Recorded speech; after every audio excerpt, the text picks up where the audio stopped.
Bonjour. La preuve que la Chine coopère avec la Russie et que la Russie coopère avec la Chine contre l'Occident est l'indice suivant. Le prix du raffinage sur le baril de 159 litres d'essence est habituellement de 10 à 20 dollars.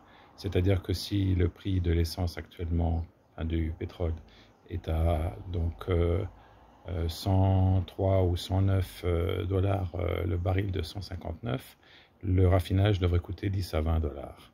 Le raffinage est une industrie relativement pépère, puisqu'il n'y a personne qui veut vraiment créer de nouvelles usines avec de nouvelles problématiques écologiques, et que de toute façon les voisins ne veulent pas d'usines de raffinage. Donc il n'y a pas de grande expansion, sauf en Inde et en Chine, qui ont respectivement 1,4 et 1,2 milliards d'habitants, donc une demande qui grandit, et donc également des nouvelles capacités qui se mettent en ligne.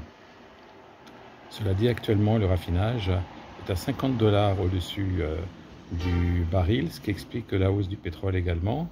Et pourquoi? Parce qu'en fait, la Chine a décidé qu'il y avait des problèmes, qu'on ne pouvait pas vraiment exporter vers l'Europe et les États-Unis, qu'il y avait de nouvelles restrictions administratives, parce qu'il y a des problèmes, parce qu'il y a des pièces qui manquent, c'est difficile d'en obtenir. Voilà, donc ils sont en train de punir l'Europe et les États-Unis. En contrepartie, ils achètent 30 dollars moins cher le prix du baril des Russes. Donc les Russes et les Chinois se sont associés pour en fait engendrer une hausse des prix sur le pétrole et sur l'énergie pour les Européens et pour les Américains. Il s'agit donc bien effectivement d'une collaboration, ce qui rend très désagréable les Européens et les Américains contre les Chinois et contre les Russes.